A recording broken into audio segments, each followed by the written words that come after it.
आप सबों को मेरा जोहार। जैसा कि आप देख रहे हैं कि अभी तक क्लास 11 के शेड्यूल्स नहीं आए हैं और अधिक संभावना मार्च के अंतिम तक में आप लोगों का बोर्ड एग्ज़ाम हो जाएगा क्लास 11 का। क्या होगा क्या नहीं होगा अभी तक तो हम लोग कुछ नहीं बता सकते हैं, कुछ नहीं जान रहे हैं, लेकिन फिर भी हम लोग इसकी तैयारी में कहीं भी नहीं चूक जाएं, इसका हम लोग पूरा ध्यान देंगे।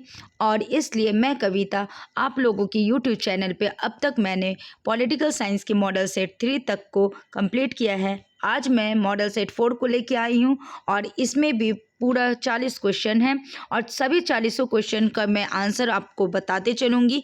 आप लोग अपने कॉपी और पेन को अपने पास रखिए, इस बिना स्किप किए हुए पूरे लास्ट वीडियो तक बने रहिएगा और सारे क्वेश्चंस को सॉल्व करते चलेंगे। चलिए तो बिना देर किए हम लोग आगे बढ़ते हैं। हमारा जो पहला क्वेश्चन है हिंद स्वराज पुस्तक किसने लिखी है? Who has written the book Hind Swaraj? तो हिंद स्वराज पुस्तक जो है वो महात्मा गांधी जी के द्वारा लिखी गई है। तो इसका जो आंसर होगा वो होगा सी, महात्मा गांधी। नेक्स्ट क्वेश्चन है, किसने कहा है जहाँ कानून नहीं है वहाँ स्वतंत्रता नहीं है? Who had said where there is no law there is no freedom? तो ये जो बात कही गई है कि जहाँ कानून नहीं है वहाँ स्वतंत्रता नहीं है, यह लॉक ने कहा है, इसलिए इसका जो आंसर होगा वो होगा बी, लॉक। थर्ड क्वेश्चन है, किसने कहा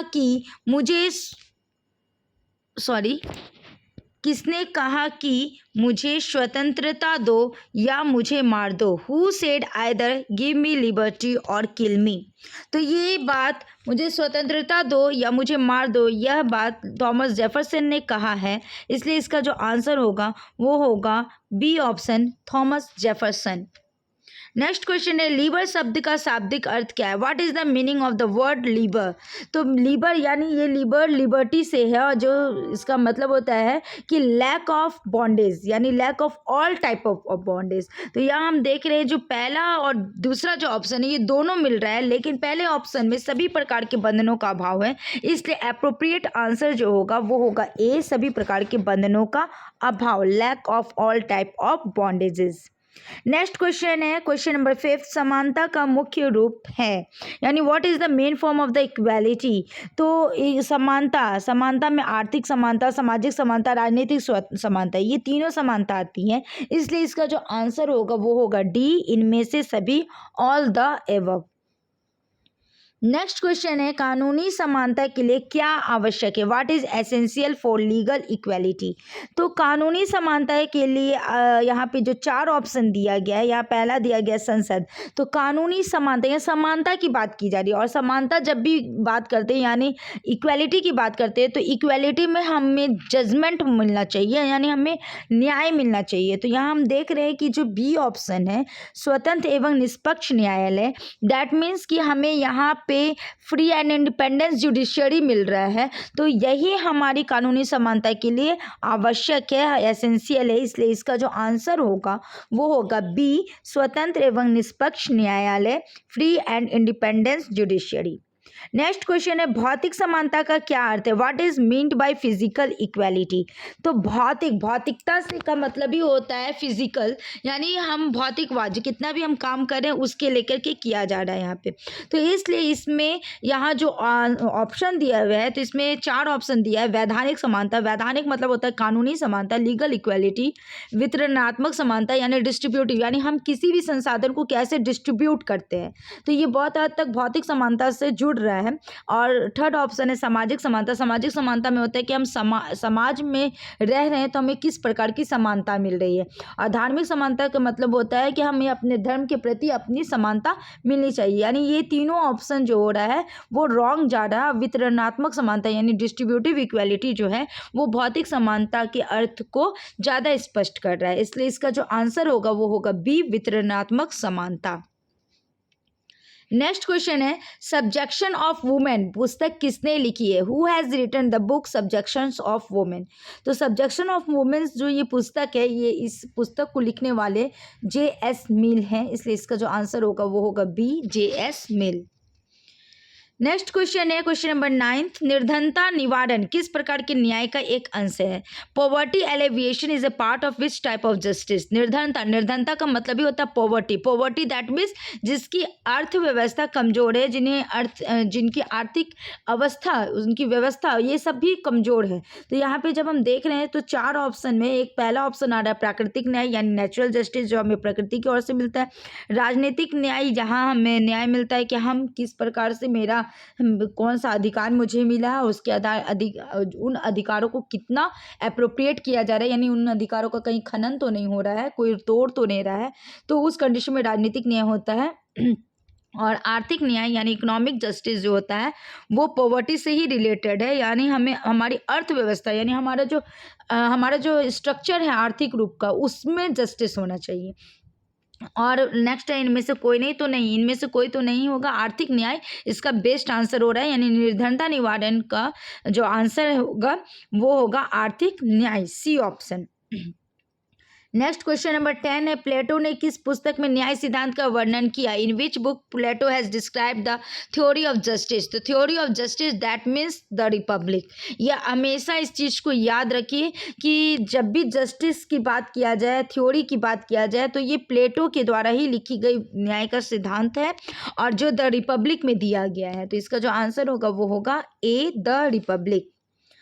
नेक्स्ट क्वेश्चन है, जैसा करोगे वैसा भरोगे किस प्रकार के न्याय के अंतर्गत आता है? जियो shall you reap comes into which type of justice? तो ये जैसा करोगे वैसा भरोगे, ये हम लोग ऐसे भी आपस में भी बात करते हैं तो कहते हैं कि अच्छा तुम ऐसा किए हो ना तो ठीक है, तुम ऐसा किए हो तो तुमको ऐसा ही मिलेगा। तो इस तरीके से ये हम लोग मतलब खुद से इमेजिन करके करते हैं, इसलिए इसको डिवाइन जस्टिस में शामिल किया जाता है।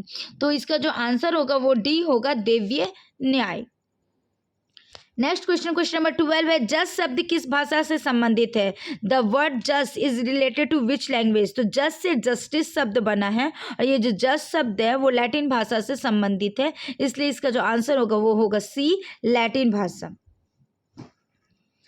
कानून का अधिकार किस प्रकार का अधिकार? Right to work is which type of right? तो कानून का अधिकार कानूनी अधिकार से रिलेटेड है, यानी लीगल राइट से है, क्योंकि यहाँ लीगल की ही बात किया जा रहा है, तो इसका बी ऑप्शन इसका राइट आंसर होगा। नेक्स्ट क्वेश्चन नंबर 14 है, ग्रामर ऑफ पॉलिटिक्स पुस्तक किसने लिखी? Who has written the book grammar of politics? तो ग्रामर ऑफ पॉलिटिक्स जो है वो लास्की ने लिखी है, इसलिए इसका जो आंसर होगा वो होगा बी, लास्की। नेक्स्ट क्वेश्चन है, रचयिता ने सभी को जन्म से स्वतंत्र व समान बनाया है, यह कथन अधिकारों के किस सिद्धांत पर लागू होता है? The creator has made to all free and equal since birth, on which theory of right is this statement applicable? यानी रचयिता यानी भगवान की बात कहा जाता है कि भगवान ने सभी को जन्म से ही स्वतंत्र एवं समान बनाया है, तो ये भगवान की बात है, तो यानी ये हम प्रकृति की ओर छोड़ रहे हैं, तो इसीलिए इसका जो आंसर होगा वो प्राकृतिक सिद्धांत होगा, नेचुरल थ्योरी का इसका आंसर होगा। तो इसका आंसर बी ऑप्शन को हम लोग चूज करते हैं। नेक्स्ट क्वेश्चन है, अधिकार निम्न में से किस प्रकार का दावा है? तो अधिकार मेनली प्राकृतिक दावा है, यानी हम प्रकृति में हैं, हम यहाँ पे इस धरती पे हैं, इसलिए हम लोग कहते हैं कि हम हैं तो इसलिए हमें ये चीज़ चाहिए, यानी हम रहते हुए अपने प्रकृति में रहते हुए अपने फिजिकल स्ट्रक्चर में रहते हुए हम अपने राइट्स के बारे में बात करते हैं, तो इसका जो आंसर होगा वो होगा डी, प्राकृतिक। नेक्स्ट क्वेश्चन है, किस देश के नियम में रक्त के आधार पर नागरिकता मिलती है? Which country provide citizenship on the basis of blood relationship? तो अगर हम अप्रोप्रिएट आंसर देखें कि रक्त के आधार पर किस मतलब कहाँ पे नागरिकता मिलती है, तो रक्त के आधार पर जो नागरिकता मिलती है तो वो है जर्मनी। लेकिन यहाँ पे देखिए कि क्यों ऐसा इसलिए है क्योंकि किसी व्यक्ति के माता पिता से जर्मन में कोई नागरिक नहीं बनता है, उस व्यक्ति का जर्मन नागरिकता कब प्राप्त होती है? जब उसका जन्म जर्मनी में हुआ हो या नहीं भी हुआ हो। लेकिन अगर वो जो नियम होता है तो वहाँ पे क्या होता है, रक्त के आधार पर नागरिकता मिल जाती है, लेकिन यहाँ जर्मनी ऑप्शन में नहीं दिया हुआ है, इसलिए यहाँ पे सी ऑप्शन फ्रांस होगा। तो सी ऑप्शन पे आप टिक करके आइएगा, इसको सर्कल करके आइएगा। नेक्स्ट क्वेश्चन है, भारत में नागरिकता कानून कब पारित किया गया? When the citizen act passed in India? तो भारत में नागरिकता कानून जो है वो 1955 यानी 1955 में पारित किया गया है, इसलिए इसका आंसर सी होगा। नेक्स्ट क्वेश्चन है, सबसे पहले किस देश में महिलाओं को मताधिकार दिया गया? Which country conferred at first the right to vote to women? तो न्यूजीलैंड में सबसे पहले महिलाओं को मताधिकार दिया गया था, इसीलिए इसका जो आंसर होगा वो होगा बी, न्यूजीलैंड। नेक्स्ट क्वेश्चन है, जिसे किसी राज्य में राजनीतिक अधिकार प्राप्त नहीं होता उसे क्या कहा जाता है? To the person who does not get any political right in a state, तो उन्हें क्या कहा जाता है? तो घुसपैठिया नहीं, घुसपैठिया जो अपने मन से ही अंदर आ गए हैं और वो छिप छिपा के चल रहे हैं, जब मिलेंगे तो उनको सजा दी जाएगी, तो घुसपैठिया नहीं कहलाएगा। विदेशी अतिथि, विदेशी अतिथि किसी कार्यकाल के दौरान ही आते हैं, उनका एक समय सीमा रहता है, उसी समय सीमा पे वो आते हैं और जब उनका कंप्लीट हो जाता है तो फिर वो चले भी जाते हैं, तो ये भी आंसर नहीं होगा। नागरिक को जब रहते हैं तो उन्हें राजनीतिक अधिकार प्राप्त होता है, तो यहाँ पे जो डी आंसर है, राज्यविहीन व्यक्ति यानी स्टेटलेस पर्सन, जिनका कोई राज्य निश्चित नहीं है, तो वो आंसर में बनेगा। इसीलिए जिस यहाँ पे जो क्वेश्चन है, जिसे किसी राज्य में राजनीतिक अधिकार प्राप्त नहीं होता उसे क्या कहा जाता है? तो उसे राज्यविहीन व्यक्ति कहा जाता है, स्टेटलेस पर्सन कहा जाता है। नेशियो शब्द किस भाषा का है? The word natio belongs to which language? तो नेशियो शब्द जो है वो लैटिन भाषा से आया है। नेशियो नेशनैलिटी पे आ जाता है, जिसका अर्थ होता है राष्ट्रवाद, तो ये जो आंसर होगा इसका होगा सी, लैटिन भाषा। नेक्स्ट क्वेश्चन है, जेनेवा सम्मेलन में किस संगठन का गठन हुआ है? Which organization was constituted in Geneva conference? तो जेनेवा में राष्ट्र संघ यानी लीग ऑफ नेशन का संगठन किया गया है, यानी वहाँ पे उसका गठन हुआ है, इसलिए इसका जो आंसर होगा वो होगा राष्ट्र संघ, league of nation. Next question है क्वेश्चन नंबर 23, 1871 यानी 1871 में किन राज्यों का राष्ट्रीय एकीकरण हुआ? Of which state national integration took place in 1871? तो 1871 में जर्मनी के राज्यों का राष्ट्रीय एकीकरण हुआ है, और इस एकीकरण का जो नेतृत्व था वो ओटो वन बिस्मार्क ने किया था। उन्होंने अपनी कूटनीति और सैनिक शक्ति का उपयोग करके जर्मनी के जितने भी राज्य थे उसको एकजुट किया और उसे एक शक्तिशाली जर्मन साम्राज्य की स्थापना की। तो इसका जो आंसर होगा वो होगा सी, इटली व जर्मनी। राष्ट्र को कल्पित समुदाय किसने कहा है? Who call the nation as an imaginary community? तो राष्ट्र को कल्पित समुदाय जो है वो बेनेडिक्ट एंडरसन ने कहा है। उन्होंने अपनी पुस्तक कल्पित समुदाय यानी राष्ट्रवाद का उत्पत्ति और विस्तार में तर्क दिया है कि राष्ट्र जो है वो एक कल्पित समुदाय है जो कि एक साझा पहचान और साझा इतिहास के आधार पर बनता है। एंडरसन के अनुसार राष्ट्र की यह कल्पना एक साझा संस्कृति और एक साझा भाषा के माध्यम से बनाई जाती है। तो इसका जो आंसर होगा वो होगा ए, बेनेडिक्ट एंडरसन। नेक्स्ट क्वेश्चन है, कौन सा राज्य पंथ सापेक्ष है? तो विच स्टेट इज़ रिलीजियस? तो तुर्की जो है वो पंथ सापेक्ष देश है, क्योंकि पंथ सापेक्ष इसलिए है क्योंकि यहाँ पे एक धर्म को सऊदी अरब को, यहाँ मैं गलत बोल दी, तुर्की नहीं, सऊदी अरब जो होगा वो पंथ सापेक्ष देश है, क्योंकि वो एक धार्मिक राज्य है और वहाँ पे एक इस्लाम आधिकारिक धर्म है और शरिया कानून देश के कानूनी ढांचा का यहाँ का आधार है, इसलिए सऊदी अरब को एक पंथ सापेक्ष देश कहा जाता है। नेक्स्ट क्वेश्चन है, किसने कहा कि धर्म लोगों की अफीम है? Who said that religious is the opium for the people? तो धर्म जो है वो लोगों की अफीम है, यह मार्क्स ने कहा है, इसलिए इसका आंसर जो होगा वो बी होगा। नेक्स्ट क्वेश्चन है, इंग्लैंड में रक्तहीन क्रांति किस वर्ष में हुई थी? तो इंग्लैंड में रक्तहीन क्रांति जो है वो 1688 यानी 1688 ईस्वी में हुई थी, और यह क्रांति जेम्स द्वितीय के शासनकाल में हुई थी, जिसमें यह अपने कैथोलिक विचारों के कारण इंग्लैंड की जनता के विरोध में आ गया था, और इस क्रांति में जेम्स द्वितीय को इंग्लैंड से भागना पड़ा और उसकी जगह विलियम तृतीय और मेरी द्वितीय ने गद्दी संभाली थी। तो इसका जो आंसर होगा वो होगा सी, 1688 1688 ईस्वी। नेक्स्ट क्वेश्चन है, किस वर्ष भारतीय संविधान की प्रस्तावना में पंथ निरपेक्ष शब्द को जोड़ा गया था? तो भारतीय संविधान की प्रस्तावना में पंथ निरपेक्ष शब्द जो जोड़ा गया था वो 1976 में हुआ था।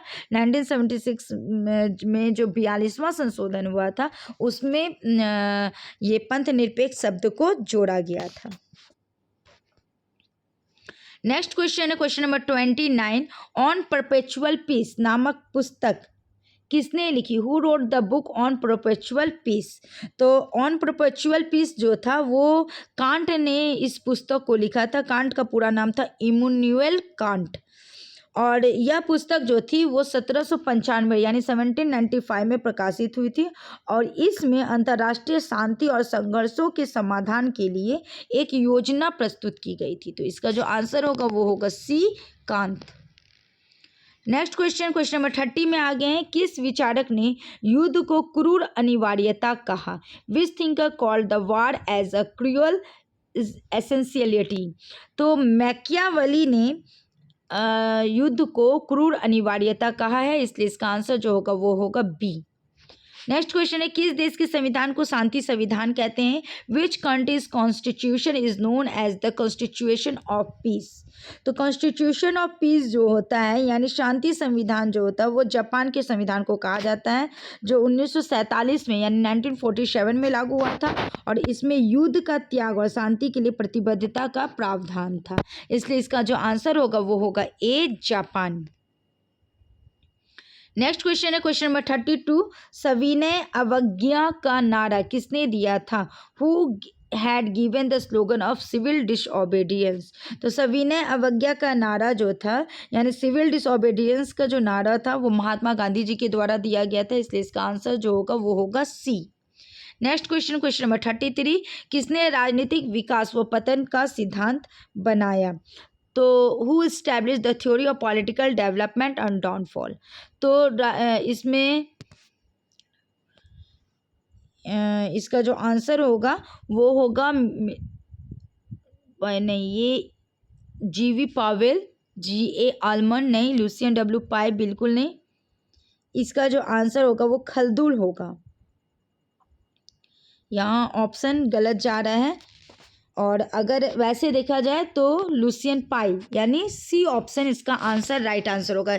ऐसे तो इसका जो आंसर जो मिला था पॉलिटिकल डेवलपमेंट एंड डाउनफॉल का जो थ्योरी दिया गया था वो खलदुल के द्वारा दिया गया था, लेकिन इसको आगे बढ़ाते हुए इसी थ्योरी को देते हुए लुसियन पाई ने इसको विकसित किया था, जिन्हें राजनीतिक विकास सिद्धांत का पिता भी माना जाता है। तो इसका जो आंसर होगा वो होगा सी, लुसियन W. पाई। नेक्स्ट क्वेश्चन है, सरदार सरोवर बांध परियोजना किस राज्य से संबंधित है? सरदार सरोवर बांध project is related to which state? तो सरदार सरोवर जो बांध है ये परियोजना जो है ये गुजरात राज्य से संबंधित है, और यह बांध जो है वो नर्मदा नदी पर बनाया गया था, और इसका निर्माण सरदार वल्लभ भाई पटेल जी की याद में किया गया था। तो इसका जो आंसर, क्योंकि सरदार सरोवर है ना, तो सरदार वल्लभ भाई पटेल जी की याद में ये सरदार सरोवर बांध परियोजना बनाया गया था, और ये गुजरात में की गई थी, तो इसका आंसर सी होगा।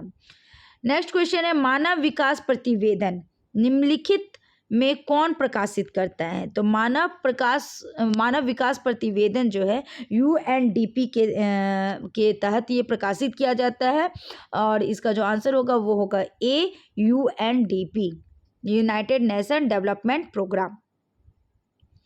नेक्स्ट क्वेश्चन है, किसने कहा विकास होगा? Who said will be development?